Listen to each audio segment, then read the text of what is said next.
This is not your mother's middle-aged. No longer is waking up each day, living the wash, rinse, and repeat cycle acceptable.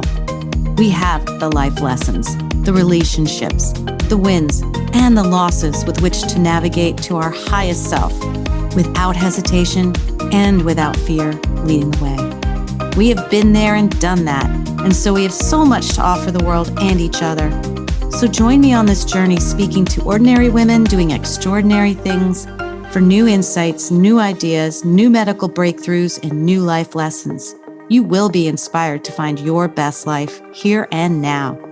My name is Wendy Charles Maguire, and this is your Second Wind podcast.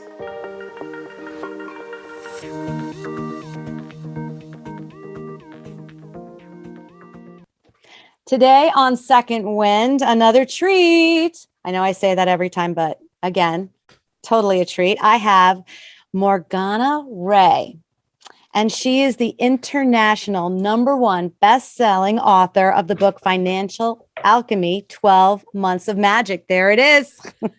She's also known as the pioneer in personal development and is best known to be the world's leading relationship with money coach, which is what caught my eye. And Morgana is a teacher and a speaker and has been in so many outlets like ABC, NBC, Fox, CNN, NPR, and she's been in the Wall Street Journal, and she even wrote a column for a women's magazine, a national women's magazine, and the article was called Life Magic. Morgana shares the stage with experts like Deepak Chopra, Ariel Ford, and just so many others. If you go to her website and the bio, just, I'm like, I can't put all that in there. We'll be on here forever. But Morgana is all about making an impact in the world through her journey. And for the last 10 years has been leading the Ultimate Money Goddess retreats in Bali and Mexico. And I say I'm going to try everything. I don't know if my husband will go for that, but I'll try. So, however, like with all second winders, there is way more to Morgana, her gift, her journey, her calling. Her story is incredible. So welcome today, Morgana, and thank you so much for agreeing to be on Second Wind. Oh, thank you for having me. Very happy to be here. Yeah. So there is so much. We probably need to do a few episodes. And let's start with what you told me when we talked, and I couldn't even believe it. And my head, since we have spoken, I should say, my head has been spinning with all this different things, just little one-liners and things to think about and things that you did. So tell us about that thing that coach said to you that really changed your trajectory. Yeah. Well, it's sort of, I call it the big cosmic joke that here I am, famous for coaching relationship with money, and strangers in airports in other countries call me out and say, "Hey, are you Morgana Rae, the money honey lady?" Which is, wild to me because, first of all, money was never my primary focus. It still isn't. It certainly wasn't anything I was good at. I got here because I was so impressively bad at making money, despite everything, despite the education and the certifications and the movie star clients and beautiful marketing and being a great student and nothing, taking the classes, having the coaches, doing everything that you're supposed to do and actually doing it really well.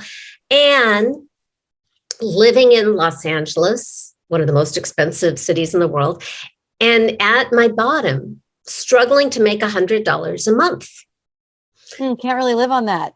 No, that doesn't pay for scary. anything. That doesn't pay for cable. That doesn't pay for food or housing. So it was devastating because I was doing everything that was supposed to work. I had the testimonials. I had a reputation. I had the marketing materials. I had people who wanted to hire me. Mhm. And I'm just living on borrowed money, going through my life savings, credit card debt, and flying out of town every month to take a new class as if, oh, that's going to be the answer. That will That be the will holy do grail. it. That's what I need.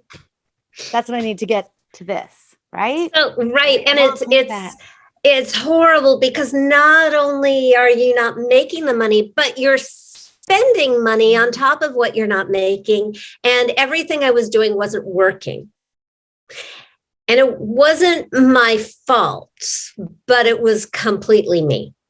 And having been through this myself and then coaching thousands of people over the last few decades, I have come to see a pattern that if you're doing everything you're supposed to be doing, and we're not just talking money, we're talking love, health, whatever that block is for you. And if you're doing everything you're supposed to be doing and you've been doing it for a while and you aren't getting the results you should be getting, it is my experience that you are probably protecting yourself from what you want, which isn't going to make any sense on the surface, because why would you protect yourself from money or love or good health or whatever you want?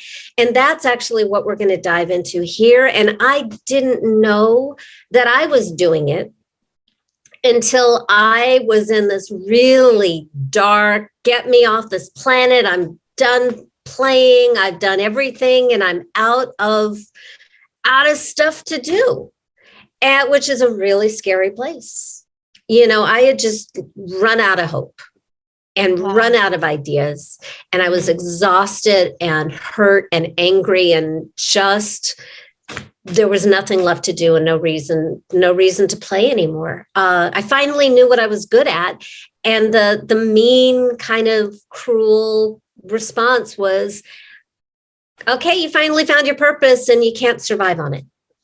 So many people can probably relate to that. Oh my gosh, you said that so well. Yeah. You get in your head like, well, I know this is my purpose, but it's not, I'm never going to do it the way I need to. Feels mean. Like the universe felt mean. And I did not feel liked or loved by the universe. And I really didn't like it back. And it's a dangerous place to be when you run out of hope. And incidentally, I'm a terrible employee, so that wasn't going to work well either. So I'm in this really dark, despairing place, and I still have a coach. I don't have enough money for rent, but I still had a coach. And thank goodness. That's interesting. That's very interesting. As if the universe said, I'm a very, very stubborn person. I will not give up on anything while I'm failing. I have to succeed at something to decide whether I want to do it. Like, how do you know until you get what you want, if that's what you really want? I don't know that I recommend that approach, but that's been my life pattern. I just refused to give up on a loss. So I was still doing everything, and I had a coach, and I have to say, thank goodness, because that saved my life and set me on the path that I'm on. And by the way, I've been a coach for 27 years, so I have a real perspective on the industry and how it's changed over the years. Yeah. Coaching is not telling somebody what to do. That's what mothers do, or bosses. That's not coaching. But I had a really good coach who, instead of telling me what I was doing wrong or what I should do, and because we tried that wasn't going to work. I don't know where this came from, but I showed up on our next call in this dark, despairing place. And he asked me the weirdest question that changed my life forever. Which was? He said to me, Morgana, if your money was a person, who would your money be? And in that moment, I instantly saw a person. And it was nothing I ever imagined or expected. In that moment, my money person was this big, scary, dirty, violent biker dude, all bad, who terrified me because I could feel he was a bad guy. He caused fights. He was dangerous. He was not on my team. He caused pain. And I could imagine myself at a live event with my eye on him all the time to create maximum distance between the two of us. And that was my giant light bulb moment, that everything that I had been doing my whole life, get good grades, get certifications, get this training, say these words, get this vision board, get this mantra, go to that person who will wave her hands and change your money DNA. It doesn't happen. And, none of it, nothing I could do consciously in good faith could work if my whole system was, to protect myself from danger. And this is a really key point. We know that the prime directive of every human being is to protect us. That's why our heart beats and our lungs breathe without our having to think about it.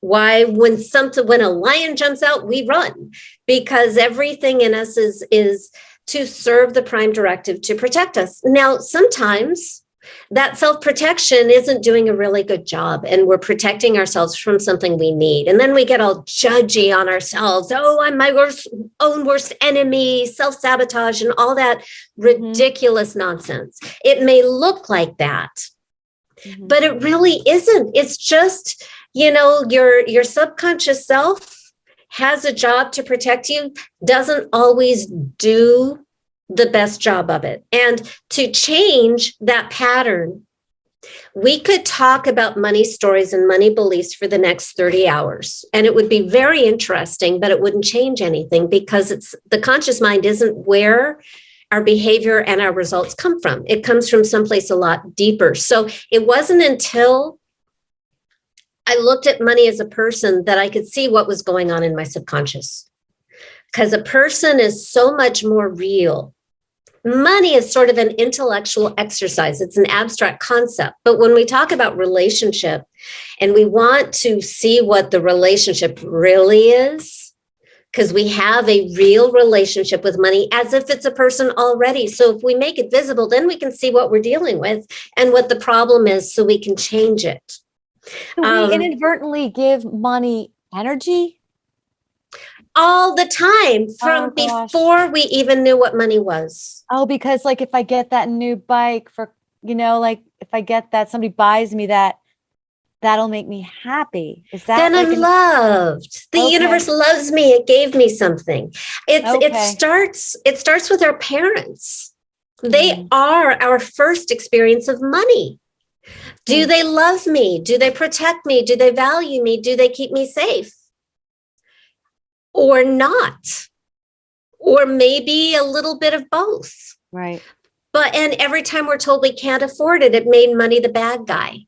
So over a lifetime, every experience of disappointment, of shame, of limitation, of abuse of power gets internalized into our relationship with life, and more specifically, our relationship with money, because money represents love, and it represents value, and it represents safety. In the United States, it represents our right to exist. Good luck getting the medical care and the shelter and the stuff you need to survive without any money. It's going to be really hard. Wow. And the way people value you is going to have a lot to do with money. There are some people who shouldn't get the time of day, but wow, they have a lot of money and they're treated like royalty. And we all see it. So especially, and I'm really talking to, the sensitive people out there, like the do-gooders and the idealists. The sociopaths, you really don't have to listen to this, because you're not going to get anything out of it. You're probably not listening to this podcast anyway. Yeah, that's another one. But But those of us, who care about suffering, like I know you rescue animals. So animal abuse is going to be like a huge thing for you. Yeah. Yeah. Or animals that can't be taken care of because our society didn't really set up the resources. And we can say the same thing about people, and there's environment, you can load it all on, but I would say start with the really personal and then load on the bigger issues on top of that. So, but I digress because I'm a digressor. Yeah, me too. Okay, so big, bad, scary monster dude I just knew that there was no way that I could let him get near me, and I shouldn't. And you were able to make that correlation between not getting the success you needed because the money person you were trying to avoid at all costs. Yes, I lucked out.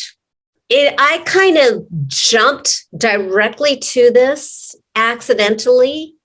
I can't do it that easily with clients. We have to do some digging first to make it work, because after I had my transformation, we'll get to that, then I had all these clients and I was like, ooh, they're human beings. They have money issues. Whoa, what a concept. Honestly, the reason I focus on money is sort of my pain door, why people come to me. It's just the beginning of what we do, but it is really important because it's sort of the excuse, not sort of, it absolutely is the number one excuse that human beings give for everything we can't have, do, or be. Yeah. And when it no longer is the obstacle, then we have to deal with all the real stuff underneath. And that's actually, for me, the fun stuff. Love, life purpose, lifestyle, legacy, right? But first we have to neutralize, to use like very, military euphemistic language. We have to neutralize the monster to make money safe, and even more than safe, make money luscious, wonderful, yummy, delightful, happy, and loving. Oh my gosh.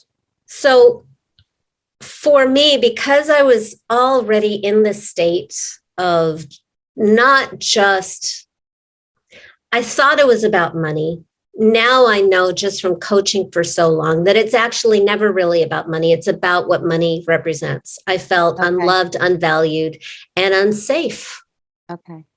And that's why when this guy showed up, he showed up. And I could feel him. And since I was calling him money, because my coach had said if money was a person, I was like, well, if that's the guy, no wonder. I didn't really know what was going on until I reverse engineered it to make it work for other people. I know a lot more now than I did then. So I had this biker dude who I couldn't let near me because he would kill me. He would. So I had to get rid of him. And that created a new problem. This, by the way, is like the trajectory of every turning point is, yay, oh, fuck, now what? And you can edit that out if I'm speaking out of school. Of course not. I told you, it's organic. I got what I want. Oh, fuck, I got what I wanted. Now there's a new thing that I have to deal with, which is I got rid of the monster, but I live in LA and I just got rid of my relationship with money, and I have to have a relationship with money. Right. But if you've ever been in kind of relationship. Yeah. The only kind of relationship with money I knew was rejecting. It's like a bad boyfriend who tells you that you're not good enough and cheats on you all the time and tells you that he's the best you'll ever get and you don't even deserve him. Not that any of us have ever had that experience. But I hear, right? Yeah. So, I didn't want to jump back into that, but I felt this really weird emptiness. Like I never knew that the biker was there until he was gone. And then I could feel, oh my God, he's been there my whole life. And everything feels different now, and it feels empty. It feels like a vacuum. And I better fill that up before he comes back. Or some rando monster walking down the street, right? Yeah. But I felt like, we all know that nature abhors a vacuum, and I had to fill it with something. So it better be something good. Okay. So I asked myself, well, who could I want so much that I would want this person in my life, even if it was money? This is a very, very important frame.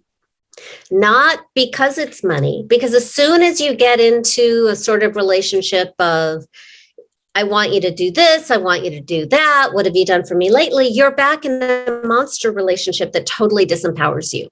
Right. So we're not looking for, a new money Santa or fairy or anything like that, because that's, as I coached a guy maybe a decade ago who showed up with a really hot, cute money in a tight dress, who kept telling him he wasn't good enough. And I was like, that's not a money, honey. That's a money monster in a cute dress.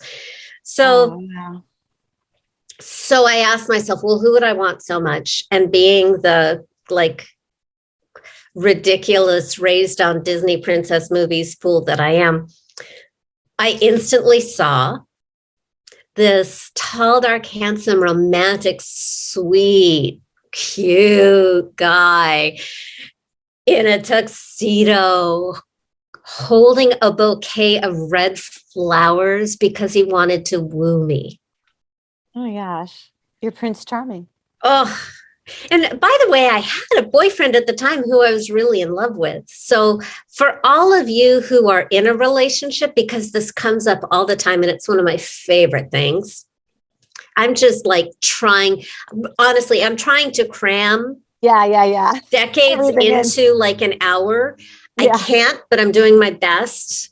And I have a website and a book and lots of resources for all the stuff that's being left out. Yeah.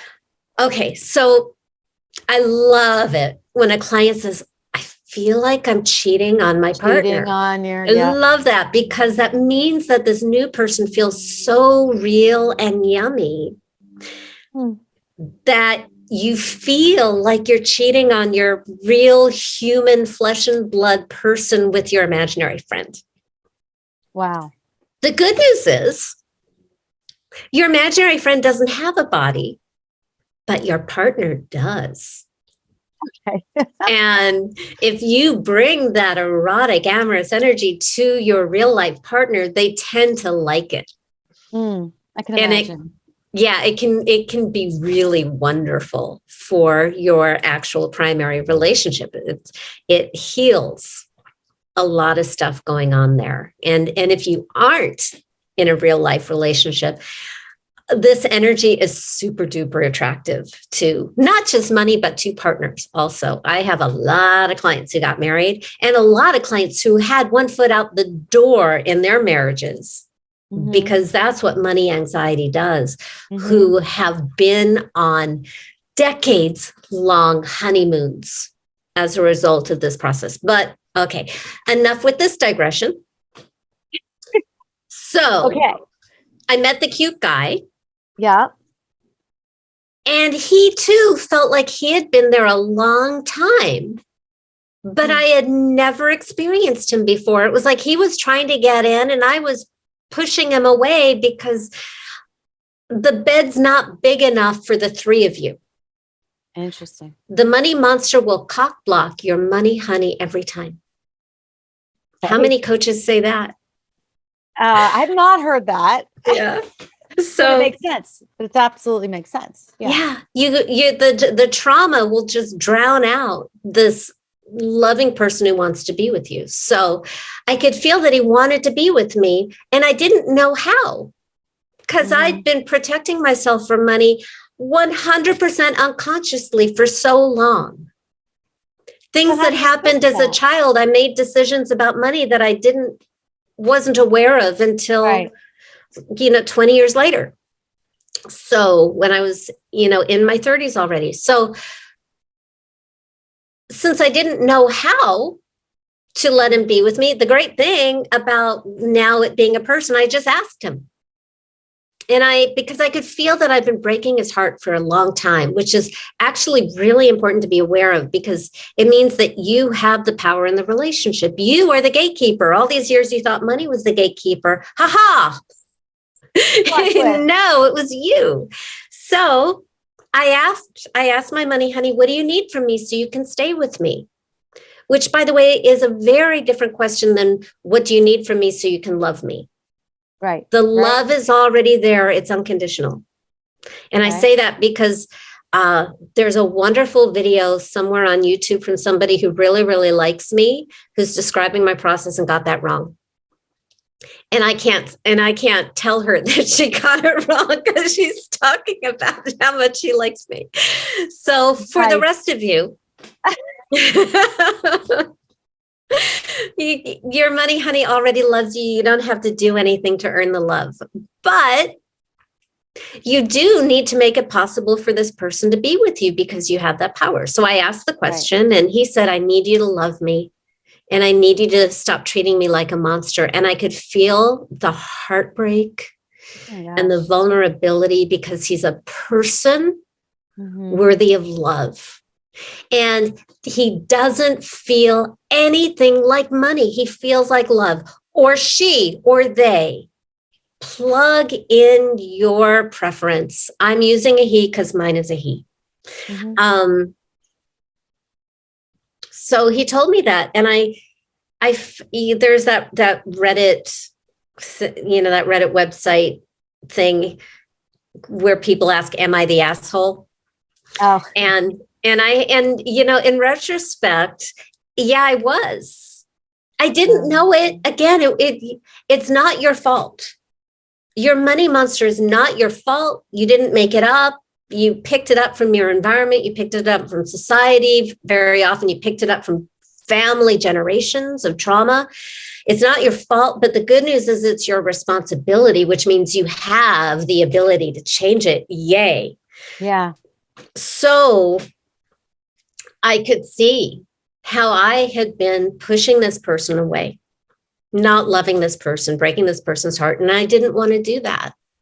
I wanted to be a loving partner. So he wanted me to love him and stop treating him like a monster. So I was instantly thinking, well, what does that look like? How have I treated him like a monster? And it occurred to me, oh my gosh, every time somebody asked me, what do you charge? I got so uncomfortable. I would freak out. I would get these crazy ideas like, well, Jesus wouldn't charge. And honestly, I wasn't there. I don't know. Jesus had a bunch of sponsors. So was it kind of like you weren't letting, like if somebody was asking you how much you charge and you were feeling kind of negative, tight stuff going on, was that you saying to your money guy, your money honey, you know what, stay in the background. I don't really want to bring you forward for this. I was saying, I'm ashamed of him. Yeah. I'm ashamed of him. Go back into the house. I want nothing to do with him. Interesting. Yeah, that's it. And think of that. If I were to say to you, Wendy, you disgust me, you repel me, I'm ashamed of you. I wish you didn't exist. I'm only in a relationship with you because I need something from you. Would you want to stay around? How would that make you feel? Especially if you loved me. Wow. So, and that's what I was doing. Every time I had such contempt for this partner who wanted to be with me, who wanted to save the world with me. And how does that transform into like real life? Well, what would happen is transactional. Yeah. First of all, the idea that you shouldn't charge to help people is problematic because it means only people who cause harm get rewarded. And that's not the world I want to create. Right. So for my value system and my money honey's value system, we agree that when I charge, that investment should be a force of good for the person I'm working with. Okay. If I think I'm taking something from somebody or I'm harming somebody, that I can't do that. That's not okay. So as long as I thought I was harming somebody by letting them invest in themselves. Oh, you were thinking you were harming somebody by asking them to pay you. Yeah. Well, now my perspective, and we're jumping way ahead, is simply all I do is give somebody a choice and give them the respect of you're an adult. You get to decide what's good for you. And you get to say no. And I don't love you any less. No harm, no foul. We can do this or not. And if we don't do it, I've got a book, I've got stuff on my website. And the great thing is people hire me anyway. And they hire me. I just enrolled a $50,000 client yesterday. And I was honestly having this person convince me that this would be a good match. Because, and full transparency, and I've been charging this and even more than this for over a decade. The great thing, and also I have a track record of everybody who invested at this level made it back in multiples. So I have that level of confidence, which makes it easier to say, this is my fee, but you could do this instead, or you could do this instead, and you decide. Right. But I always have with a new client, oh shit, yay, fill in the expletive of your choice. Yeah. I have to make sure that I deliver.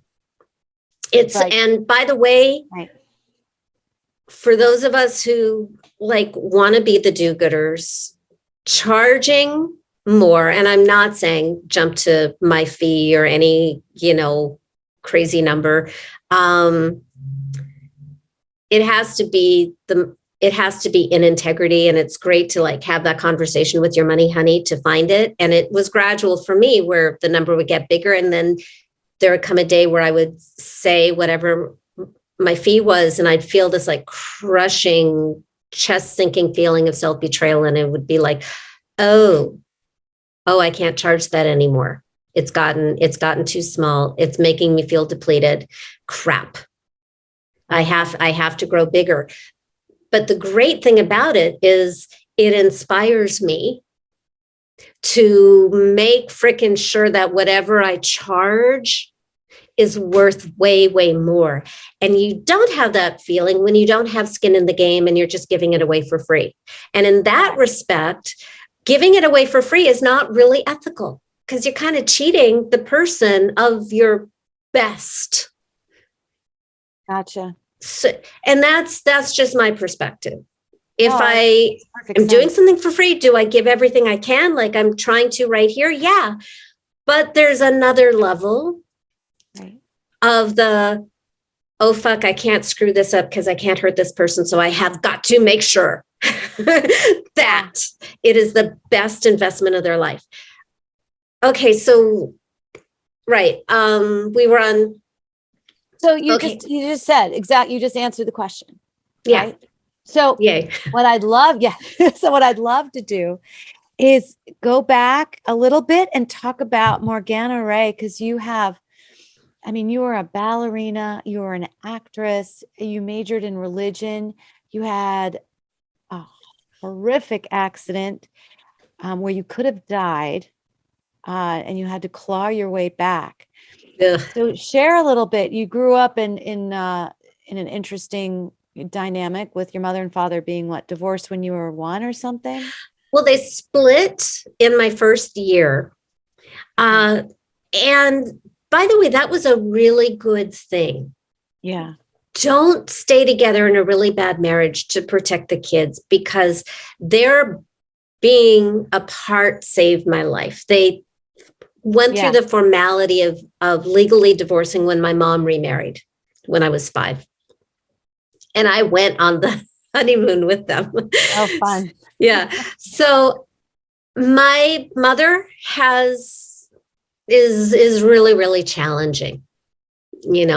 Drug addict, narcissistic personality disorder, maybe bipolar, I don't know, but violent, would call me a monster, tell me that I was less than a zero because she did more for me than I did for her. And it took me until I was like in my 40s to go, wait a second, but that's what parents do. Parents do more for the kid because it's supposed to be that way. Right. And she wanted me to be an equal caregiver and take care of her. And honestly, I saved her life when I was 12 and she attempted suicide. But to be fair, my mom is also brilliant and charismatic, and at times was the best mother on earth. It's that sort of borderline and bipolar extreme, which was very dangerous for me. And so being able to move to my father's house when I was 14 really rescued me. Yeah. I became a latchkey kid, which is so much easier than walking on eggshells with an unpredictable parent, right, who's breathing down your throat all the time. And then about 2 years into that, or almost, 2 years into that, I was riding my bicycle to school and I got hit by a car by a couple blocks from my house by a girl who went to my school too. And she freaked out and fled the scene. And a neighbor called. Wait, and left you like in the road? In the middle of the intersection. Yeah. And a neighbor called the paramedics, and I was in the hospital for a week and comatose for most of it. Oh my gosh. And so it affected a few things. It affected memory. So to this day, like my husband writes memoirs. I couldn't, because my life is, aside from little moments, is sort of a blank. And my friends remember my life better than I do. They're like, oh, do you remember when you danced on the table at that Greek restaurant in the West Village in New York City? And I'm like, I did?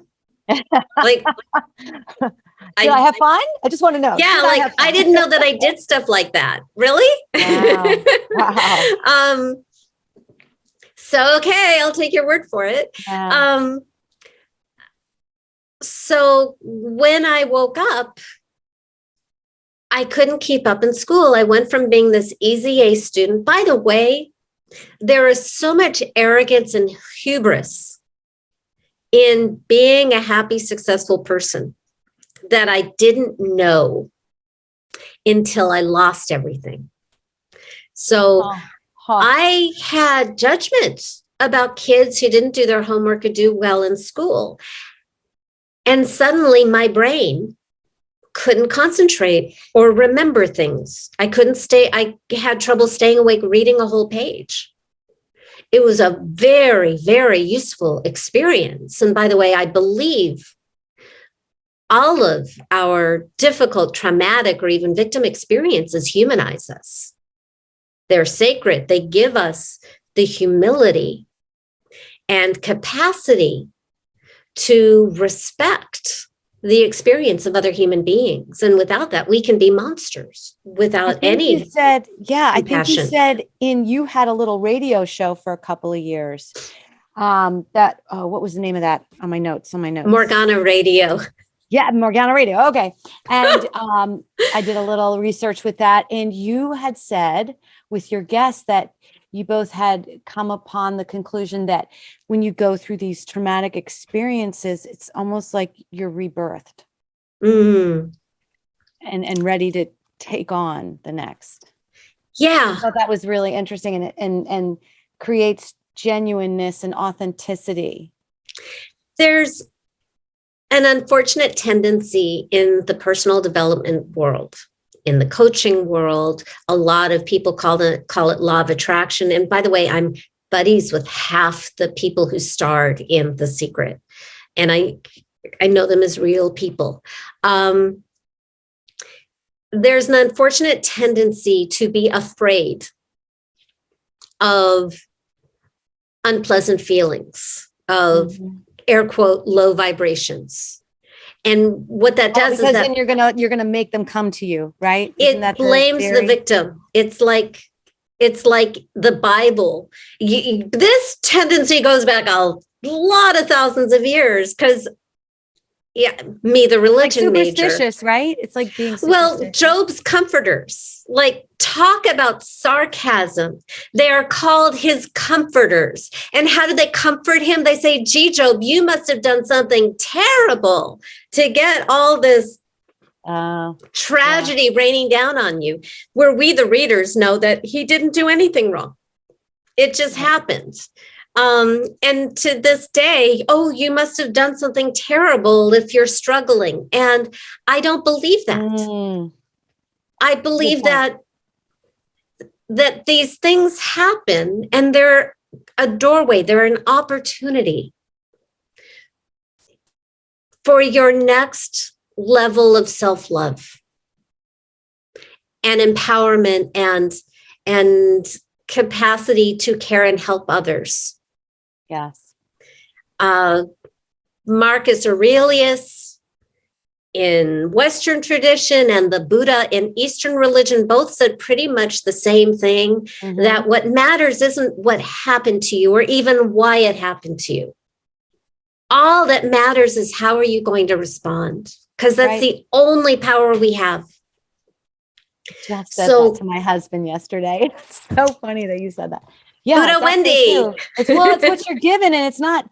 And I said it to my sister Corey, who everybody would know from this podcast was my brother when I first found him, but now is female and identifies as female. And we were having this discussion, and she was like, "So there are people, that have bad things happen."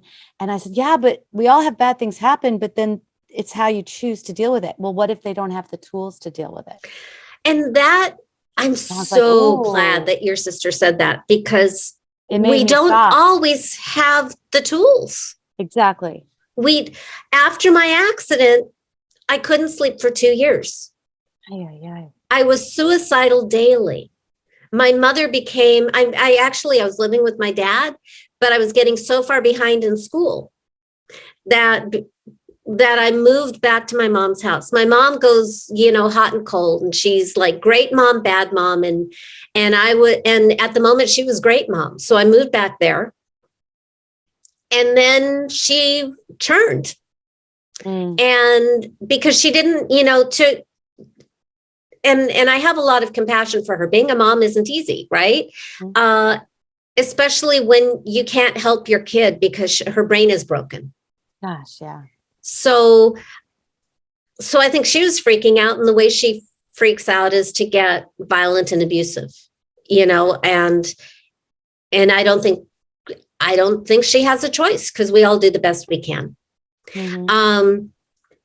I was in such a bad state that I started sleeping on friends' couches, and ultimately you left her house, right? Yeah. I found a therapist. I interviewed like 12 therapists before I found one I liked, who felt like safe and like she could help me. And eventually, I was such a danger to myself that I asked to be hospitalized, which was a really, really unpleasant experience. And you were like, what, 16 years old?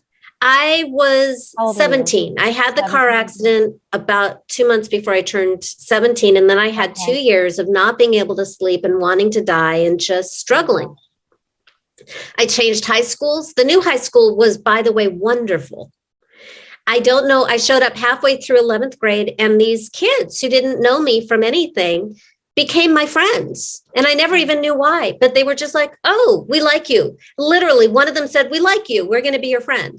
And I was being invited to the school parties, and I never, ever understood why, because like we all like grow up with these tropes of high school is terrible. And the prior high school I was at was very, very snobby, but this high school was super friendly. And honestly, what kept me alive was high school and the goal to graduate.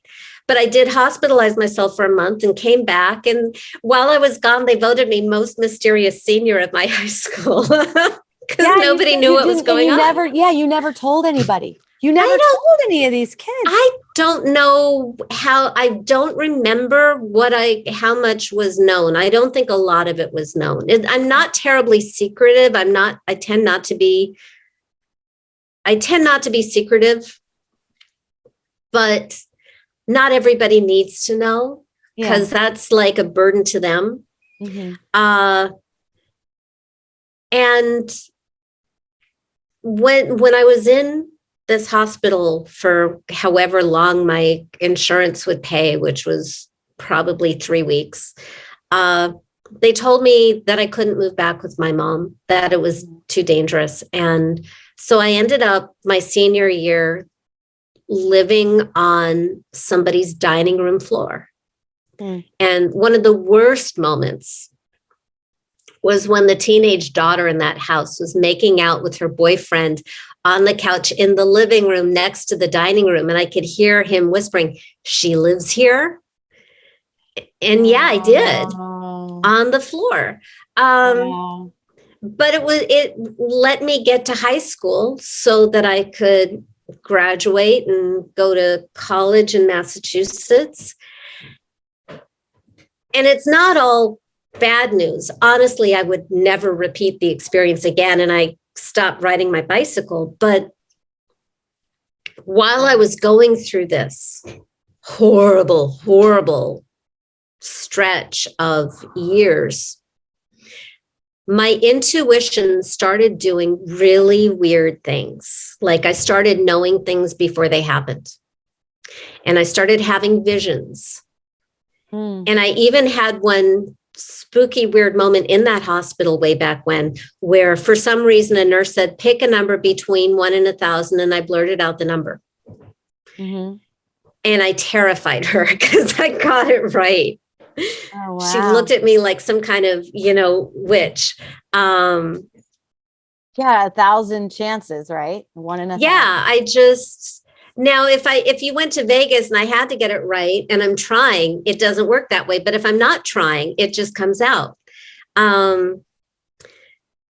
So the intuition really woke up then and never went away.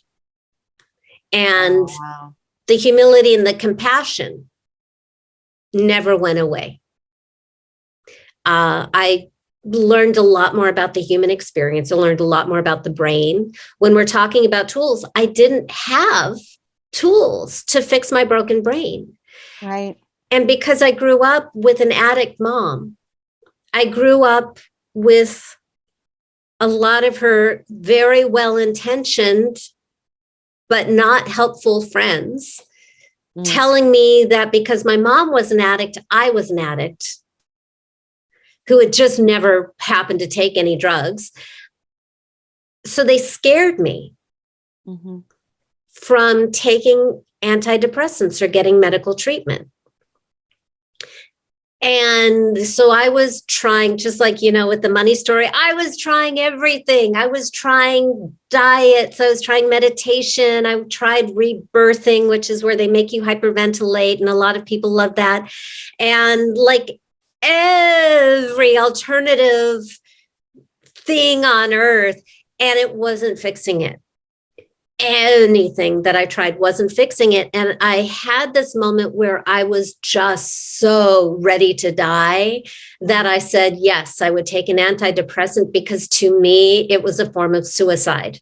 I will kill myself by taking the medicine that my doctor prescribes. So I took a pill that night and I woke up with hope for the first time in years. Wow. Now, I hated the side effects and it didn't make me feel all better or numb or happy. I think some people had that experience. To me, I was still really sad and depressed and sometimes suicidal, but I had breathing space in between. Right. Instead of every day, it was every few days or every few weeks or every few months.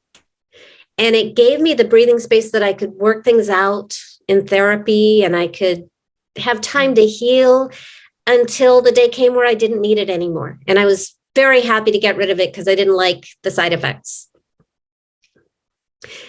And I share that because, again, in my community of personal development, there's a lot of stigma around medication. Mm-hmm. Is it overprescribed and abused? Probably. I'm not an expert on this. Mm-hmm. But when your brain isn't producing what it needs to produce and you're in crisis, I think it can be miraculous. Absolutely. There's a place for it. Yeah. For sure. For sure. And you got yourself, you graduated as a merit scholarship person. You got yourself to Smith College. Yeah, I graduated as a National Merit Scholar in math and science. Like, how did that happen? Crazy. You got yourself to Smith College, which was competitive. And you graduated with a BA in religion. Yeah. Why religion? Well, a couple of things. I was very curious about why we believe what we believe. Mm-hmm. And I wanted to know where those beliefs came from.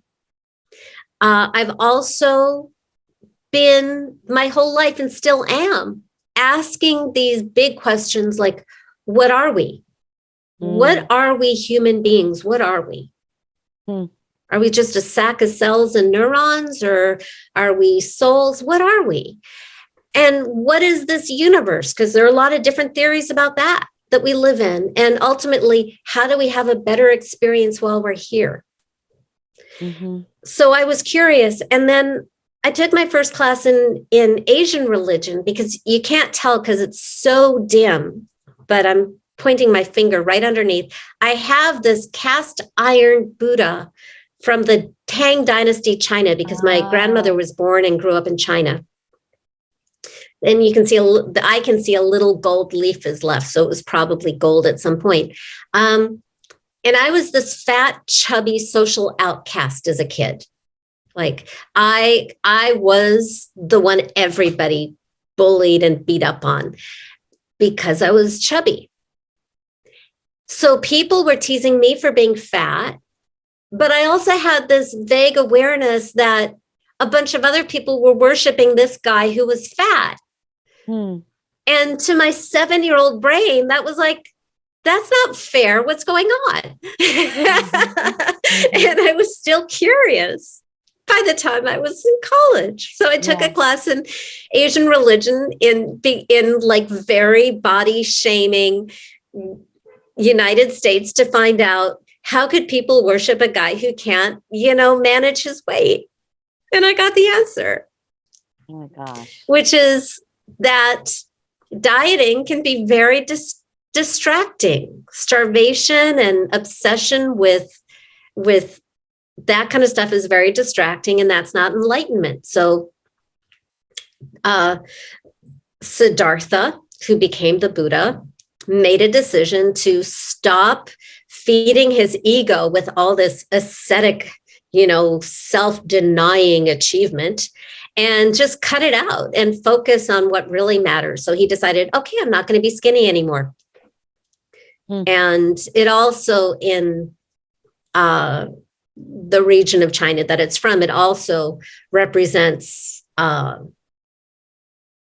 wealth and prosperity and abundance. So it has these positive values too. Right. And you actually had your own battles with eating. Yeah. And that was kind of interesting to learn about you, because you really actually dabbled in all kinds of issues that people would have. You as one person didn't just have this experience or this experience. You had a whole bunch of them, which makes you so unique. Really? I thought everybody had like everything. No, not everybody gets hit by a car and has the kind of mom you had, and has to deal with brain injuries, and then has eating disorders and is suicidal. And I mean, It helps me relate Absolutely. to more clients. Like my clients tend to be these overachieving women. I like to call them the Hermione Grangers, the smartest person in the room, while that kid with the glasses in the corner is getting all the credit, which can be crazy making. And yeah, you know, the more I experience, the more I can appreciate the traumas that come up in other people. So when did you write your book? How did you, well, I guess first we want to know, how did you decide to go into coaching? Oh, you graduate from college when a series of boyfriends. Oh, yeah, but you know, I'm kind of, you know, I was raised on Disney princess movies, and I don't think I even needed that. I think I told you when we first spoke that I chased Brian Patterson under the piano at his 5th birthday, and he was the older man. So I was, you know, looking for my Prince Charming really early on. Yeah.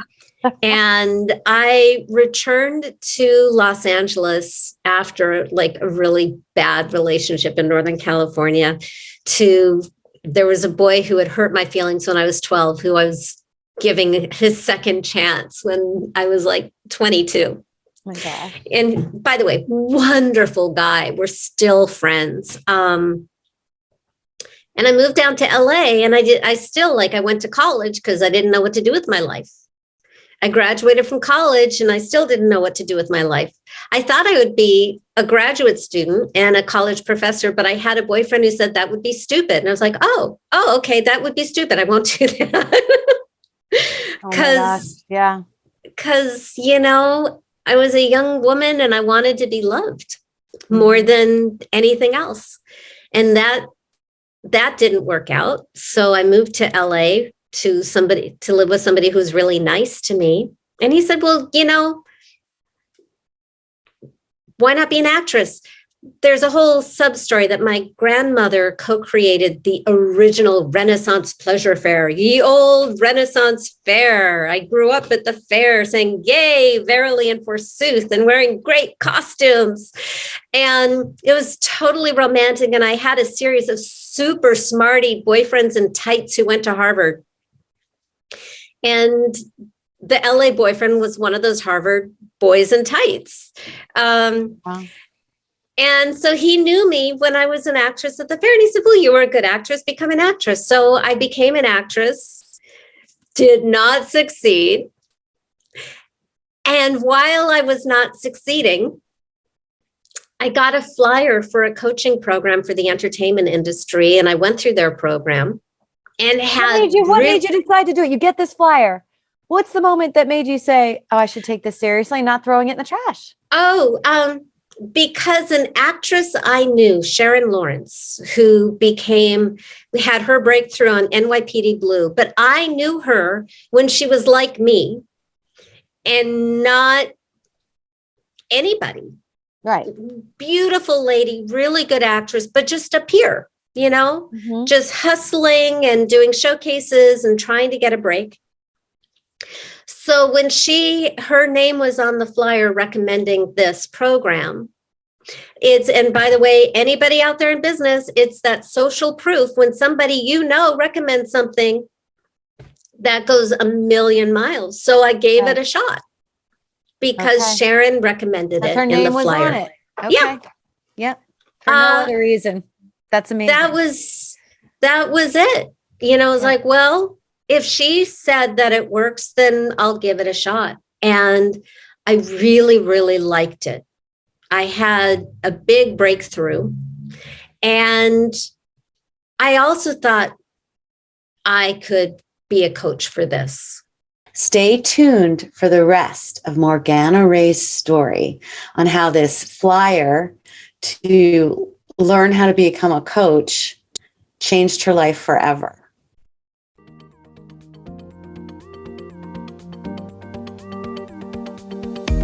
Thank you for listening today. I hope that something you heard made you smile, made you think, and made you feel. If these incredible stories empowered you, awakened you, or left you feeling inspired, make sure to share with a friend and write us a review on iTunes so we can continue to change lives through this content.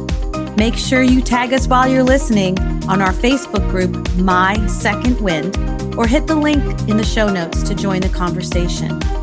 Until next time, go ahead and breathe in your second wind.